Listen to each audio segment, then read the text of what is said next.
Hey there, ready to build your first MCP project? In this chapter, we're setting the stage for everything that follows. Whether you're brand new to MCP or looking to sharpen your skills, this is where your journey begins. In this chapter, we're going to start with setting up your development environment, followed by creating an agent, connecting a client, and streaming responses in real time. Also, we're pretty language flexible here. You'll find examples in C#, Java, JavaScript, TypeScript, and Python. Here's a quick preview of what's ahead. First, you'll create your very first MCP server and inspect it using the built-in inspector tool. Then, you'll write a client to connect to that server. You'll then make your client smarter by adding an LLM so it can negotiate with the server instead of just sending commands. You'll learn how to run everything inside Visual Studio Code, including using GitHub Copilot's agent mode. Then we'll introduce streaming with the server-sent events, followed by HTTP streaming, which is perfect for scalable, real-time apps. You'll also explore the AI Toolkit for Visual Studio Code to test it and iterate quickly. And of course, we'll show you how to test everything thoroughly. Finally, you'll deploy your MCP solution, either locally or in the cloud. Each lesson builds on the last, helping you to develop real-world MCP skills as you go.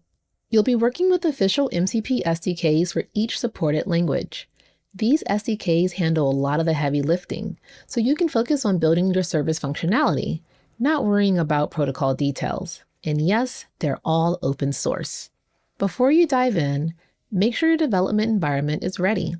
You'll need an IDE or code editor like VS Code, IntelliJ, or PyCharm, the right package manager for your language, and any API keys for the AI services your app will connect to. We provided links and guidance throughout to help you get everything set up smoothly. So what can you expect to walk away with?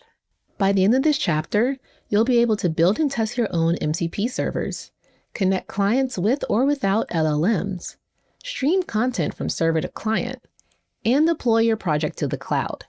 It's a lot, but it's the foundation for everything that comes next.